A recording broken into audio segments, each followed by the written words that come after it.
Shalom saudara yang terkasih, kita bertemu lagi dalam pembahasan firman Tuhan tentang bagaimana kita caranya mengenal Tuhan lebih lagi. Apa yang menjadi tema kita? Kita harus mengerti tentang betapa besarnya kuasa daripada salib Kristus.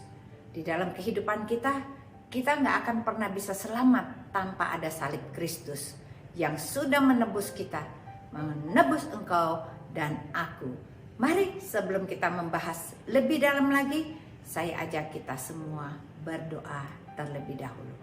Bapa dalam surga, terima kasih untuk hari ini. Kami mau membahas tentang pengorbananmu di kayu salib. Betapa besarnya kuasa daripada salib Kristus dalam hidup kami. Kami percaya kuasa salib itu membebaskan kami dari dosa, dari ikatan belenggu-belenggu yang mengikat kami, kekhawatiran, ketakutan. Dan kami percaya kami hidup ada di dalam tangan-Mu Tuhan. Peliharakan kami dalam kasih-Mu, berkati semua yang mendengarkan. Hanya di dalam nama Yesus, kita semua yang siap diberkati, kita semua katakan amin. Puji nama Tuhan. Di dalam kehidupan-Mu dan kehidupanku, kita berasa kadang-kadang hidup ini terasa sangat berat. Tuhan katakan begini, ikutlah aku dan pikulah salib-Mu. Lalu kita bilang, padahal kan Tuhan menjanjikan kepada kita, barang siapa yang percaya kepada Yesus, maka hidupnya akan selamat. Tapi memang itu adalah janji Tuhan buatmu dan buatku. Tetapi Tuhan berkata bahwa kalau kita mau ikut Tuhan, kita harus pikul juga salibnya Tuhan. Karena Tuhan sendiri sudah memberikan contoh dan teladan bagaimana dia membawa salibnya setiap hari untuk mengorbankan dirinya, nyawanya, darahnya tercucur untuk menebus dosamu dan menebus dosaku. Mari saya ajak kita belajar lebih dalam lagi. Kalau kita mau benar-benar mau dipakai oleh Tuhan, mari kita simak sebagai berikut. Yesaya 53 ayat 3 sampai dengan 5 berkata begini. Ia dihina dan dihindari orang, seorang yang penuh sengsara dan biasa menderita kesakitan. Ia sangat dihina sehingga orang menutup mukanya terhadap dia, dan bagi kita pun dia tidak masuk hitungan. Tetapi sesungguhnya penyakit kita lah yang ditanggungnya, dan kesengsaraan kita lah yang dipikulnya. Padahal kita mengira dia kena tulah, dipukul dan ditindas Allah. Tetapi ia tertikam oleh karena pemberontakan kita, dan dia diremukkan oleh karena kejahatan kita. Ganjaran yang mendatangkan keselamatan bagi kita ditimpakan kepadanya, dan oleh bilur-bilurnya kita menjadi sembuh. Ini kita akan bicarakan tentang arti daripada salib yang dipikul oleh Tuhan Yesus. Bagaimana dia mau menderita sengsara untukmu dan untukku. Bahwa sesungguhnya penyakit kita lah yang ditanggungnya, kesengsaraan kita yang ditanggungnya. Pada saat dia menderita, orang berpikir dia berdosa, dia kena tulah. Padahal dia adalah yang kudus dari Allah. Kenapa Tuhan harus datang dan ke bumi untuk menjadi manusia? Karena Tuhan Allah Bapa kita mengasihimu dan mengasihiku. Dia punya rencana yang indah bagimu dan bagiku, supaya melalui kelahiran juru selamat ini, engkau dan aku, kita semua bisa diselamatkan. Tetapi dia harus menanggung semua dosa-dosa kita, dan dia mati di kayu salib. Pada saat dia mati di kayu salib, dia pergi ke neraka. Pada saat dia ada di neraka, dia harus 3 hari lamanya ada di neraka. Dia mengambil kunci maut dan kunci kerajaan maut. Sehingga yang tadinya di neraka tidak ada jalan, Tuhan dengan darahnya, dengan tubuhnya, dia membuat jalan. Supaya barang siapa yang percaya kepadanya tidak binasa, melainkan memperoleh hidup yang kekal. Kita adalah orang-orang yang beruntung. Tuhan sudah mati dan membuat jalan di neraka yang tadinya tidak ada jalan. Kunci maut dan kunci kerajaan maut sudah dipegang oleh Yesus Kristus, yaitu juru selamat kita. Apakah engkau masih kurang percaya bahwa hidupmu sudah diselamatkan, hidupmu sudah ditebus dengan kuasa darah anak domba Allah? Tetapi iblis tidak tinggal diam. Dia ingin mengecoh hidupmu supaya engkau tidak sungguh-sungguh percaya kepada dia. Padahal dia sudah mengorbankan semuanya yang terbaik, hidupnya, nyawanya buat kita semuanya. Iblis selalu ingin menjatuhkanmu dan menjatuhkanku. Kita harus lawan. Kita lawan iblis supaya engkau bisa jadi pemenang, bahkan lebih daripada pemenang. Mari kita belajar lebih dalam lagi apa yang dimaksud dengan arti daripada salib Kristus buat kita. Hal yang pertama yang harus kita ketahui, Yesus adalah orang benar. Karena tidak ada satupun orang yang benar di muka bumi ini. Hanya satu yang benar, yaitu cuma Yesus Kristus yang tidak pernah melakukan dosa. Setiap manusia semuanya sudah berdosa dan upah dosa adalah maut. Mari kita baca ayatnya. Yesaya 53 ayat 11 berkata begini, sesudah kesusahan jiwanya ia akan melihat terang dan menjadi puas, dan hambamu ini sebagai orang yang benar akan membenarkan banyak orang oleh hikmatnya, dan kejahatan mereka dia pikul. Berarti sesudah kesusahan jiwanya ia akan melihat terang. Inilah pengorbanan Yesus untukmu dan untukku. Amsal 20 ayat 7 berkata begini, orang benar yang bersih kelakuannya, berbahagialah keturunannya. Mazmur 125 ayat 3 mengatakan begini, tongkat kerajaan orang fasik tidak akan tinggal tetap di atas tanah yang diundikan kepada orang-orang yang benar, supaya orang-orang benar tidak mengulurkan tangannya kepada kejahatan. Hal yang pertama yang harus kita ketahui, Tuhan Yesus adalah orang benar. Kenapa dia jadi benar?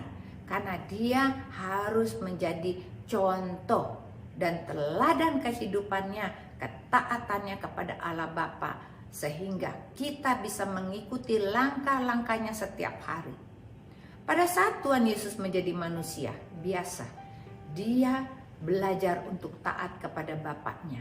Dia banyak belajar, dia pergi ke bait Allah, dia belajar Alkitab. Sudahkah engkau belajar Alkitab? Tuhan Yesus yang adalah Tuhan dari surga sendiri belajar dan mempelajari Alkitab itu.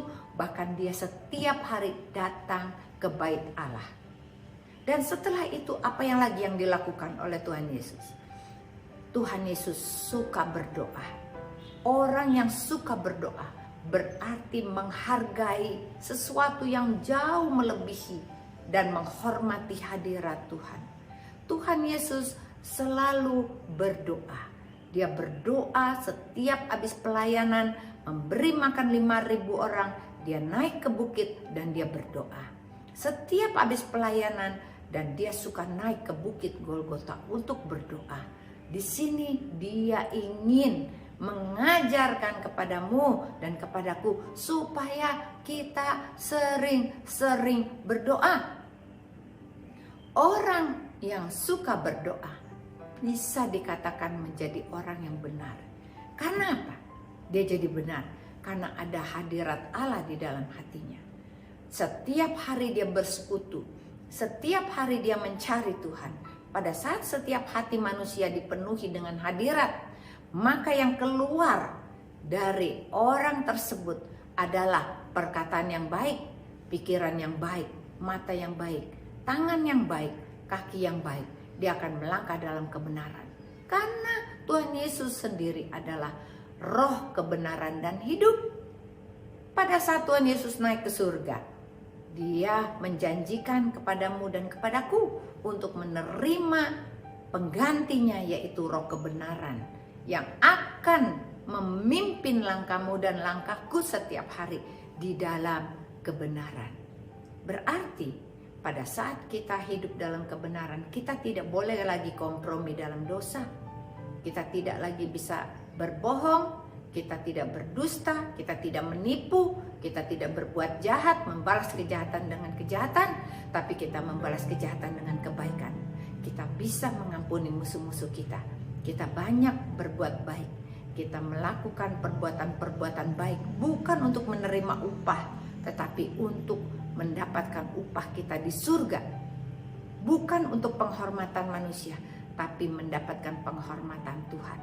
Pada saat kita sering berdoa, pada saat kita sering berbicara, semakin hari rasa sayang kita kepada Tuhan akan semakin bertambah. Jikalau engkau memanggil nama Tuhan Yesus pagi hari, siang hari, malam hari, maka secara perlahan-lahan hidupmu yang tidak benar akan dibuat menjadi benar. Secara perlahan-lahan dia akan mencuci hatimu. Dia akan memberikan engkau roh yang baru, roh yang taat pada Tuhan, roh yang mau berdoa, yang mengakui dia adalah Tuhan dan Juru Selamat. Kita harus percaya, ini hal yang pertama dari pemahaman Alkitab kita pada hari ini. Hal yang kedua yang kita mau belajar tentang Tuhan Yesus. Tuhan Yesus mengalahkan dosa. 1 Yohanes 5 ayat 5 berkata begini, siapakah yang mengalahkan dunia daripada dia yang percaya bahwa Yesus adalah anak Allah. Dia sudah mengalahkan dunia. Yohanes 8 ayat 34 berkata begini, kata Yesus kepada mereka, aku berkata kepadamu, sesungguhnya orang yang berbuat dosa adalah hamba dosa. Berarti semua orang telah berbuat dosa adalah hamba dosa. Tetapi dia yang datang dalam kebenaran berkata, barang siapa yang datang kepadanya, maka percaya kepadanya, dosa-dosanya yang merah seperti kirmisi akan putih seperti salju. Karena di dalam dunia tidak ada orang benar, tapi Tuhan sendiri mengatakan dia sudah mengalahkan dosa. Berarti dosa takluk, dia bisa mengampuni dosamu dan bisa mengampuni dosa kita semua. Kita harus percaya bahwa setiap orang yang berbuat dosa adalah hamba dosa, tapi dia adalah Tuhan daripada semuanya. Tuhan Allah Bapa sudah memberikan otoritas kepada Tuhan Yesus untuk mengampuni dosa. Dia adalah anak Allah. Engkau dan aku disebut anak-anak Allah. Berarti pada saat kita mengakui Yesus, dia adalah Tuhan kita. Dia membebaskan engkau dari dosa. Dosa-dosa yang mengikat engkau selama ini.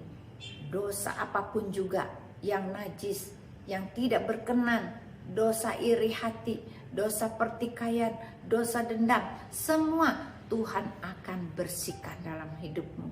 Asal engkau mengakui dia bahwa Tuhan Yesus adalah Tuhan yang benar. Tuhan sudah mengalahkan dosa. Bagaimana? Pada saat Tuhan Yesus, dia setelah dibaptis, dia dibawa ke padang gurun. Dan iblis membawa dia serta berkata, jikalau engkau mau menyembah aku, maka aku akan berikan semua dunia ini kepadamu. Lalu apa yang Tuhan Yesus katakan? Sembahlah Tuhan Allahmu. Hanya dia yang harus patut disembah. Lalu iblis mengatakan, jikalau engkau lapar, jadikan batu ini menjadi roti. Tuhan bilang, jangan mencobai Tuhan Allahmu. Demikianlah kita. Supaya kita menaruh percaya kita benar-benar sepenuhnya kepada Tuhan. Pengharapanmu ditaruh di dalam dia.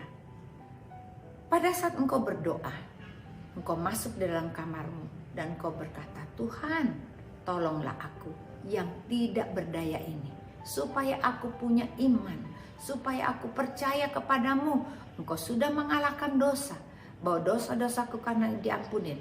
Engkau adalah orang benar, dan di dalammu ada roh kebenaran yang sudah engkau berikan kepadaku, supaya aku melangkah setiap hari dalam kebenaran. Apa yang terjadi? Pada saat engkau percaya, engkau melakukan firman ini, maka terjadi transformasi dalam hatimu. perkataanmu benar, pikiranmu benar, engkau akan menarik orang-orang di sekitarmu. Coba cek hidupmu. Apakah engkau sudah jadi orang benar bagi suamimu, bagi anakmu, bagi mertuamu, bagi orang tuamu? Apakah engkau sudah bisa menaklukkan dosa? Dosa apa saja? Dosa kedagingan. Engkau sudah bisa taklukkan. Tidak lagi ikut kompromi melakukan dosa-dosa duniawi lagi. Keterikatan kita kepada uang. Kita menyembah berhala. Kita menyembah yang bukan Tuhan. Bahkan kita juga terikat kepada hobi-hobi kita. Apakah kita sudah lepaskan semuanya itu?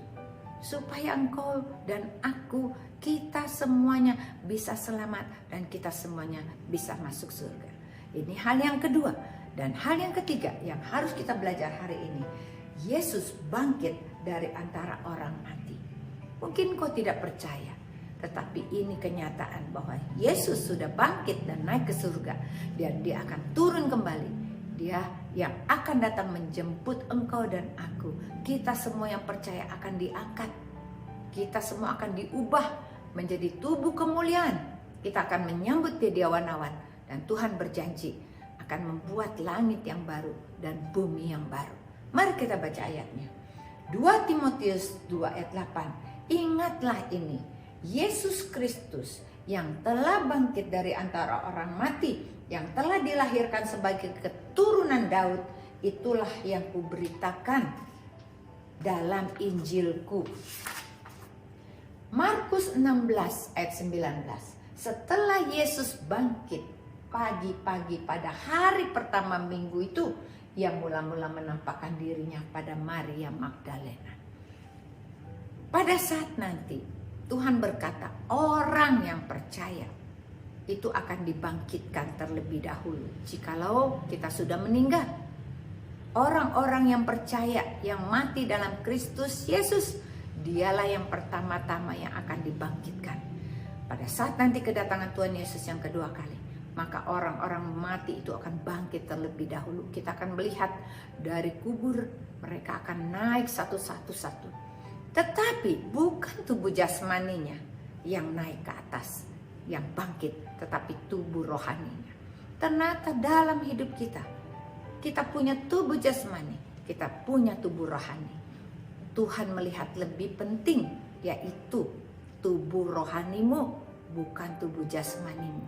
Mungkin kau setia, sudah berapa tahun menjadi Kristen, KTP-mu Kristen, dan kau sudah memberikan perpuluhan, sudah memberikan persembahan dan pelayanan di gereja. Tetapi Tuhan melihat hatimu.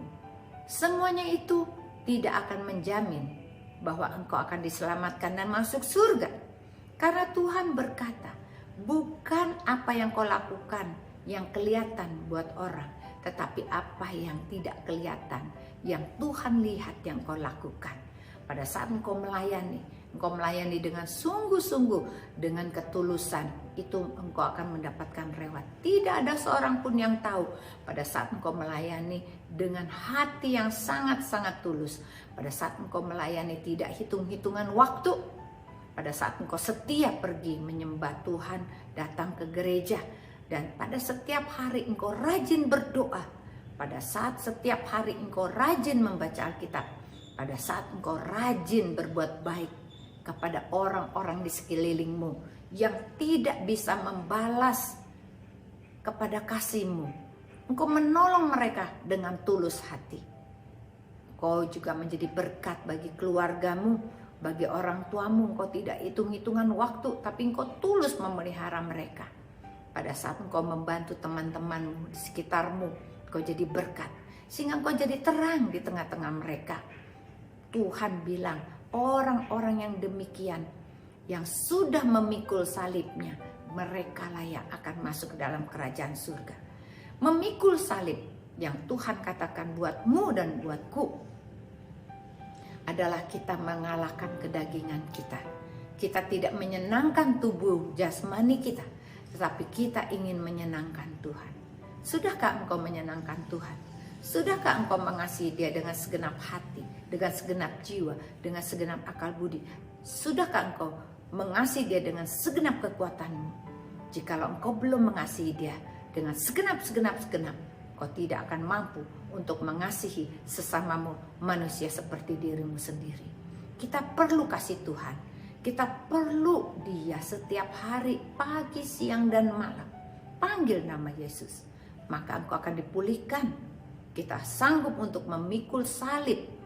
Kita salib penderitaan, salib kesengsaraan, salib untuk mengalahkan diri sendiri bersama dengan Tuhan.